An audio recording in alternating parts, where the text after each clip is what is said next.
Hello बच्चों, Manoj Gupta academy में आपका स्वागत है। इस चैनल को सब्सक्राइब कीजिए, लाइक कीजिए और अपने फ्रेंड के साथ शेयर कीजिए। बच्चों, आज हम इतिहास पाठ 6 अश्मयुग पत्थर के हथियार यह पाठ पढ़ने वाले हैं।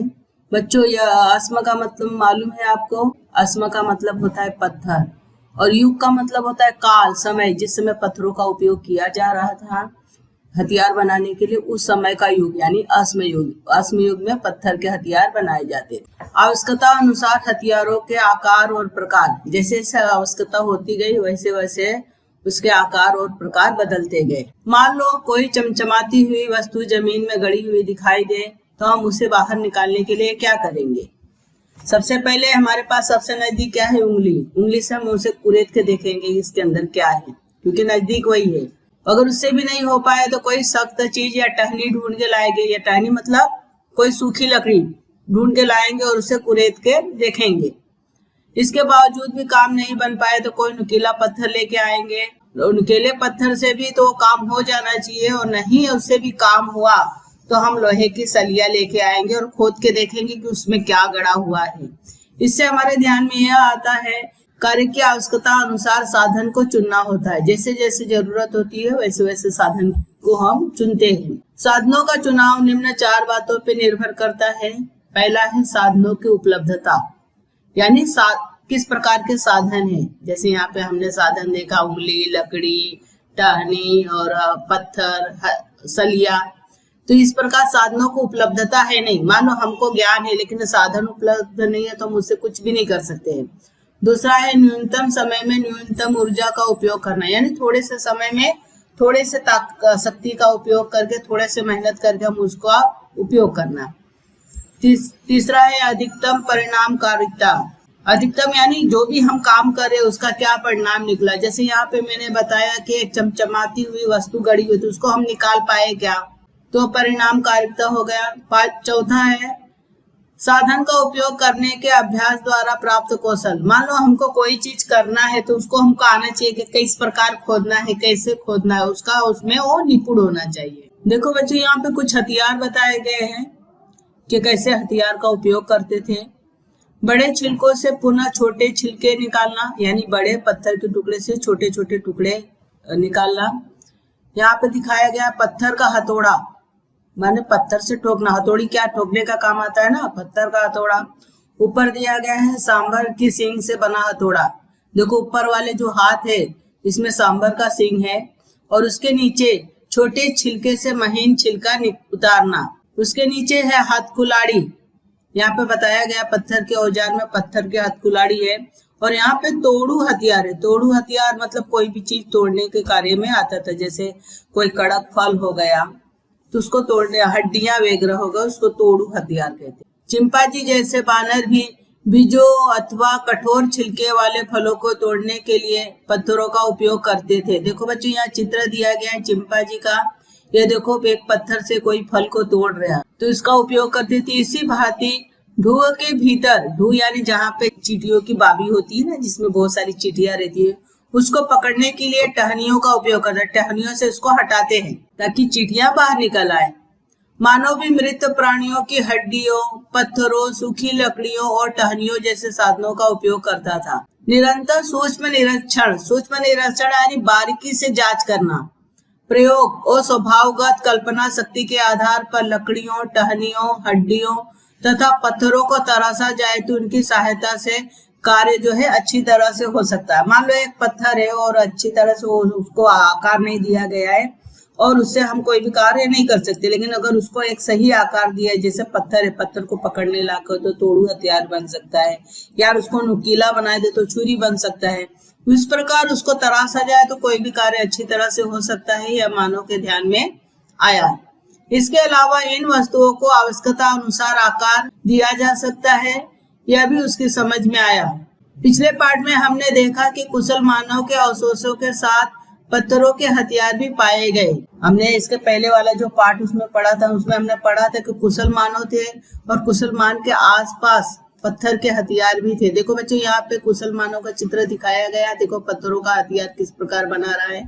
तो उन जो अवशेष मिला, वो अवशेषों के पास जो हथियार पाए गए इसलिए कहा जा सकता है कि ये हथियार जो है कुशल मानव ने ही बनाया होगा। परंतु कुशल मानव खाली पत्थर का हथियार का ही उपयोग करता था या पत्थर का हथियार ही बनाता था? इसका उत्तर अगर हमें ढूंढना होगा तो इसका उत्तर हमें नहीं में देना पड़ेगा, क्योंकि पत्थरों का हथियार के साथ अन्य भी हथियार रहा होगा, बनाया होगा, लेकिन क्या हो गया होगा वो नष्ट हो चुकी होगी। पत्थर जो है नाशवान चीज नहीं है, वो कभी भी खराब नहीं हो सकता, इसलिए पत्थर के हथियार अभी भी उसके पास पड़े मिले। फिर भी लाखों वर्ष पहले मानव द्वारा बनाए गए हथियार में केवल पत्थर के हथियार ही मिल सकते हैं। हड्डियों के भी हथियार शायद मिल ही जाते, लेकिन लकड़ी और टहनी जैसे नाशवान होने के कारण उनसे बनाए गए उस समय के हथियार लगभग नहीं पाए जाते हैं। मतलब वो सब खराब हो चुके, वो नहीं मिल सकता है क्योंकि वो सड़ गल गए होंगे। देखो बच्चों, यहाँ चित्र दिया गया है पत्थरों के हथियार में कौन कौन से हथियार हैं। सबसे पहले पत्थर के तोड़ू हथियार। यह हथियार तोड़ने के कार्य में आता है किसी चीज को, मैंने बताया कि फल तोड़ने के लिए, जो कड़क फल होते हैं या हड्डियां वगैरह तोड़ने के कार्य में आते थे। ये दूसरा हथियार है रंदा। रंदा यह किसी चीज को घसने के काम में आता है। तीसरा है गोलाकार बड़ा हथौड़ा। हथौड़ा तो आप लोग जानते ही होंगे। चौथा है पथरेले छिलकों के तोड़ू हथियार। पांचवा है हड्डी का सुआ, सुआ यानी सुई। और छठा है सींग की खनक। सींग भी देखो नुकीला होता है, उससे भी कोई चीज खोद सकते हैं या कोई चीज शिकार वगैरह कर सकते हैं। अश्मयुगीन हथियार। जिस कालखंड के हथियारों में प्रमुख रूप से पत्थर के हथियार पाए जाते हैं उस कालखंड को हम अश्मयुग कहते हैं। अश्मयुग यानी पत्थरों का युग, क्योंकि इस काल में पत्थरों के हथियार पाए गए इसलिए इसको अश्मयुग कहा जाता है। अश्म का अर्थ होता है पत्थर। हथियारों के आकार और प्रकार के आधार पर अश्मयुग के 3 कालखंडों में वर्गीकरण किया जाता है। पहला है पुराश्म युग, दूसरा है मध्याश्म युग, तीसरा है नवाश्म युग। पुराश्म युग। पुराश्म युग के कुशल मानव एवं सीधी रीढ़ के मानव, इन दोनों ने आघात तकनीकी के हथियार बनाए। देखो बच्चों, यहाँ चित्र दिया गया है कुशल मानव, सीधी रीढ़ वाला मानव। देखो सीधी रीढ़ इनका एकदम सीधा खड़ा हो गया है, और इस साइड देखो ये इसका रीढ़ सीधा नहीं है। आगे का जो मानव है कुशल मानव है या सीधी रीढ़ वाले मानव है। तीनों ने आघात तकनीक का उपयोग। आघात तकनीक का मतलब होता है एक दूसरे पर चोट करके हथियार बनाना। देखो नीचे दिया गया है पत्थर का हथौड़ा, देखो तोड़ तोड़ के बना रहा है औजार। एक पत्थर से दूसरे पत्थर पे आघात कर रहा है। एक पत्थर से दूसरे पत्थर पे पटक कर पत्थर के छिलके निकालने की क्रिया को आघात तकनीकी कहते हैं। इस पद्धति द्वारा पुराश्म युग के प्रारंभ में बनाए गए हथियार बेडोल और अनगढ़ होते थे। मतलब इस प्रकार के जो पहले हथियार बनाए गए उसका कोई सही आकार नहीं था और अच्छी तरह से गढ़ा हुआ नहीं था। उन हथियारों को एक ओर से किनारे पे मामूली सी धार लगी होती थी। ऐसे हथियारों को तोड़ू हथियार कहते थे। इनका उपयोग केवल कठोर छिलके वाले फलों जैसे बादाम हो गया, नारियल हो गया, इसके छिलके कैसे होते हैं, कठोर होते हैं, तो ऐसे छिलके वाले फलों और हड्डियों को तोड़ने के लिए करना संभव हुआ। कुशल मानव द्वारा इस प्रकार के हथियार बनाए गए थे। उसके बनाए इन हथियारों के आधार पर यह ध्यान में आता है कुशल मानव की शिकार करने की तकनीक से अवगत नहीं था, क्योंकि उसके जो पत्थर बनाने के, जो औजार बनाने की तकनीक थी वो ज्यादा विकसित नहीं था, इसलिए वो शिकार नहीं करता था, ऐसा लगता है। ये हथियार तैयार करते समय पत्थर के धारदार और पैने छिलके निकालते थे।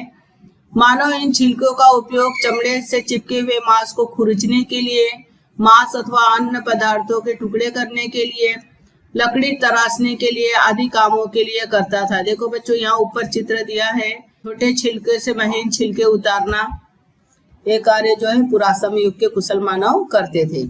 कुशल मानव द्वारा बनाए गए तोड़ू हथियार के अपेक्षा सीधी रीढ़ वाले मानव द्वारा बनाई गई हथकुलाड़ी और फरसा जैसे अधिकार और अधिक आकारबद्ध थे। देखो बच्चों, यहाँ फरसा का चित्र दिया गया है और यहाँ पे हथकुलाड़ी का चित्र दिया गया है। हथियार थे और अधिक आकारबद्ध हुए। फरसा का अर्थ सपाट फल वाली कुल्हाड़ी होता है। आकारबद्ध हथियार बनाने के लिए सबसे पहले हमारे मन में स्पष्ट होना चाहिए कि यदि ऐसा होता है तभी प्रत्यक्ष रूप से उतारा जा सकता है। जैसे कोई चीज को अगर हमें आकृति देना है या हथियार बनाना है तो पहले हमारे ध्यान में ये होना चाहिए कि ये चीज को हमको इस तरह से करना है, नुकीला बनाना है कि उसको हथौड़ा बनाना है, कि कुल्हाड़ी बनाना है। इस प्रकार का एक आकार हमारे दिमाग में निश्चित होना चाहिए। सीधी रीढ़ वाला मानव हथियार बनाने से पहले मन में यह निश्चित करता था कि उस हथियार का आकार कैसा होना चाहिए।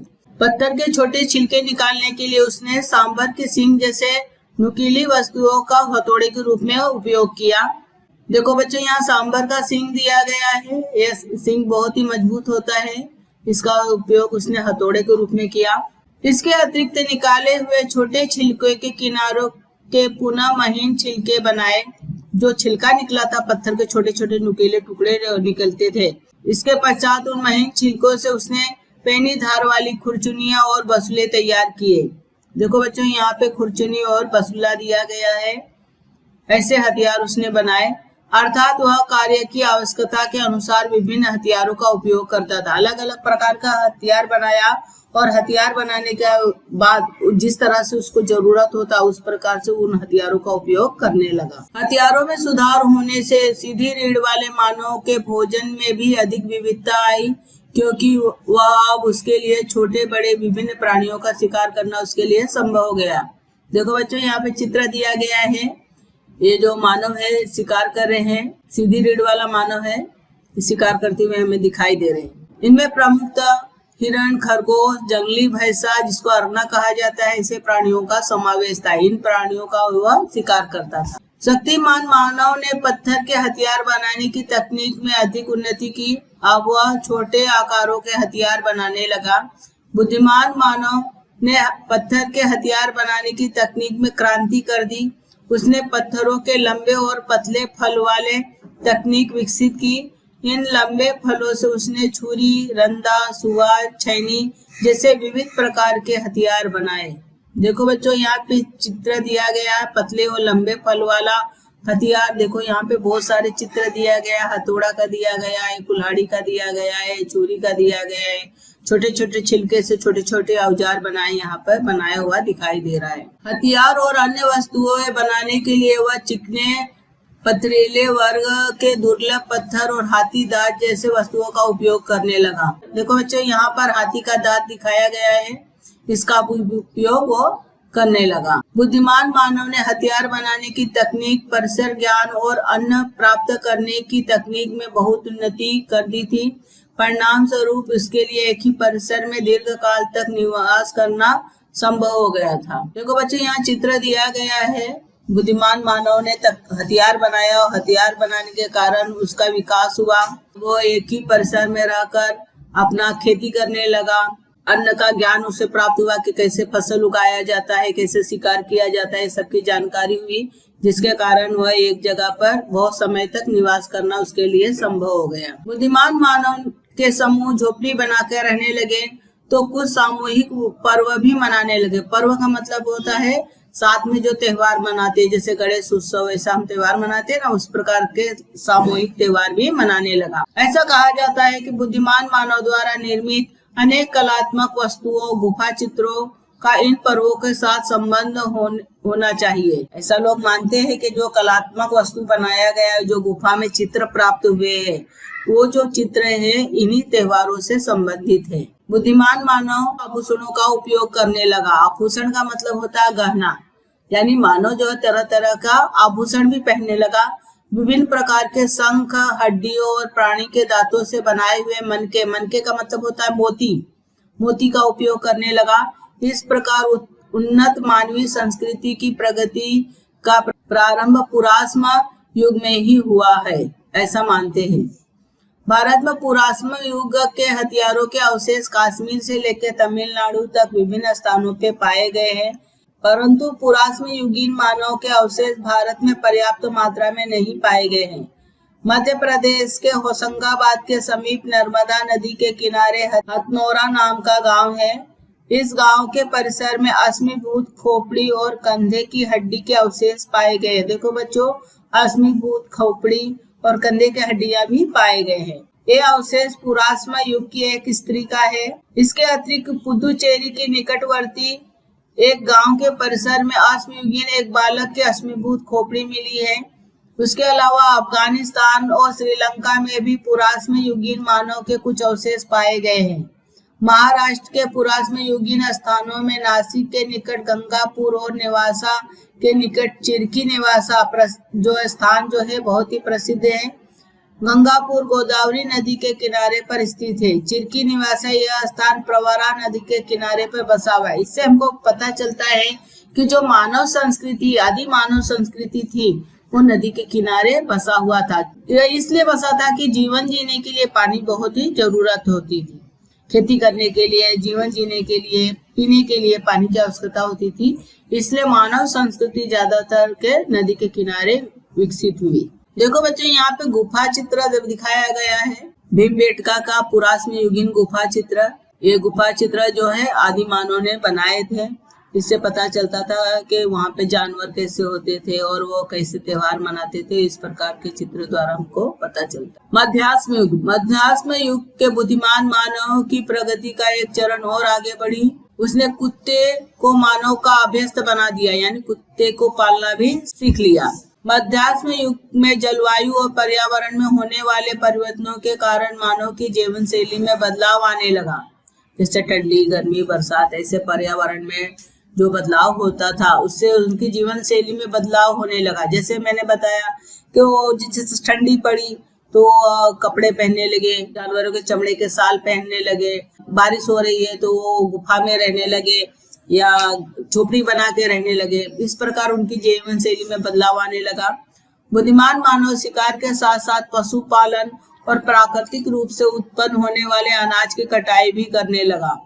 शिकार भी करने लगा, पशुपालन भी करने लगा और अनाज भी, फसल उगाकर अनाज की कटाई भी करने लगा। फलस्वरूप वे वर्ष के कुछ कालावधि में एक स्थान पर बस्ती बना के रहने लगे। जब उनको सारा चीज एक जगह मिलने लगा तो वो एक स्थान पर बस्ती बनाकर घर बना के रहने लगे। अब उनको भोजन के लिए विभिन्न वनस्पतियों का समावेश भी हुआ। और अब क्या हो गया कि उनको एक जगह रहने के कारण उसमें फल, फूल, सब्जियां, अनाज, ये सभी चीजों का समावेश हुआ।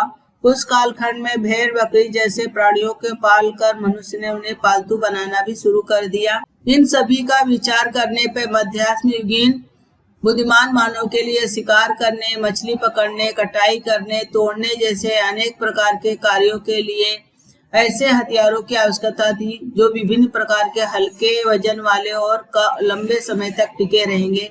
ऐसे हथियार को जरूरत पड़ी। लकड़ी अथवा हड्डियों में खांचा बनाकर उसमें वह नाखून जैसे छोटे फल एक कतार में पक्के बिठाया करता था। इस प्रकार वह छुरी, दराती और औजार भी बनाया करता था। भारत में अनेक स्थान पर मध्याह्न युगीन अवशेष पाए गए, जैसे राजस्थान के बागोर, मध्य प्रदेश का भीमबेटका, गुजरात के लांगणज और महाराष्ट्र के जलगांव जिले में पाटने कुछ महत्वपूर्ण मध्याह्न युगीन के स्थान है। देखो बच्चों, यहाँ पे चित्र दिखाया गया है कि मानो जो पत्थर के औजार और अधिक विकसित हुए, उसके बाद वो हल्के वजन वाला हथियार बनाने लगा, जैसे धनुष, बाण और छुरी जो हल्का हो वजन में, ऐसे हथियार बनाने लगा। उसके अलावा वो मछली पकड़ना, देखो यहाँ चित्र दिया है, मछली पकड़ना, आग उत्पन्न करना, खेती करना, जानवरों को पालना, नाव बनाना, ये सब कार्य वो करने लगा। मध्याह्न युग के औजारों के लिए जो फल उपयोग में लाए गए वह फल परनारा साचा तकनीक द्वारा चिकने पत्थरों से निर्मित किए गए होते हैं। देखो बच्चों, यहाँ पे चित्र दिया गया है प्रणालीदार साचा। ये फल नाखून जितने अथवा उनसे थोड़े से बड़े आकारों के होते थे। देखो यहाँ पे दिया गया है, जिस प्रकार हमारा नाखून होता है उसी प्रकार का ये होता था, उससे थोड़े बड़े भी होते थे। अतः उन्हें सूक्ष्मास्त्र कहा जाता है। सूक्ष्मास्त्र का मतलब होता है कि छोटे हथियार। इस कालखंड में बाण की नोक पर छोटे फल या धारदार भाग बिठाकर बाण का उपयोग करते थे। देखो बच्चे, यहाँ चित्र दिया गया, देखो बाण बनाया गया है, छोटे छोटे जो नाखून जैसे, उसको उसमें बिठाया गया है। सूक्ष्म अस्त्र बिठाकर बनाई गई मध्याह्न युगीन दंतूर छुरी है। ये क्या है? दंतूर छुरी है। उसके अलावा यहाँ पर देखो हड्डियों से बनाए गए मछली के कांटे हैं। नवाह्न युग में घिसकर चिकने बनाए गए पत्थर के हथियार बनाए गए। इस कालखंड में नए ढंग के हथियार बनाए गए, अतः इस कालखंड को नवाह्न युग नाम दिया गया है, क्योंकि ये जो हथियार है एक नए प्रकार से बनाया गया है। इसके लिए नवा यानी नया, इसलिए इसे नवासम युग कहा जाता है। नवासम युग तक खेती और पशुपालन करना उनकी नियमित जीवन प्रणाली बन गई, यानी वो अब ज्यादा इधर उधर घूमना बंद करके, भोजन के लिए भटकना बंद करके खेती और पशुपालन करना उसके जीवन का अंग बन गया था। शिकार करना जीवन निर्वाह का प्रमुख साधन न होकर वह खेती और पशुपालन का पूरक साधन बन गया था। खेती करने लगा और पशुपालन करने लगा। देखो यहाँ चित्र दिखाया गया है, खेती करना और पशुपालन करना। भारत में अनेक स्थानों पर नवासम युगीन संस्कृति के अवशेष पाए गए हैं। गंगा की घाटी में तथा दक्षिण भारत में नवासम युगीन संस्कृति के अनेक स्थान प्रकाश में आए हैं। देखो बच्चों यहाँ चित्र दिया गया है, नवासम युगीन की हथकुल्हाड़ी दिखाया गया है।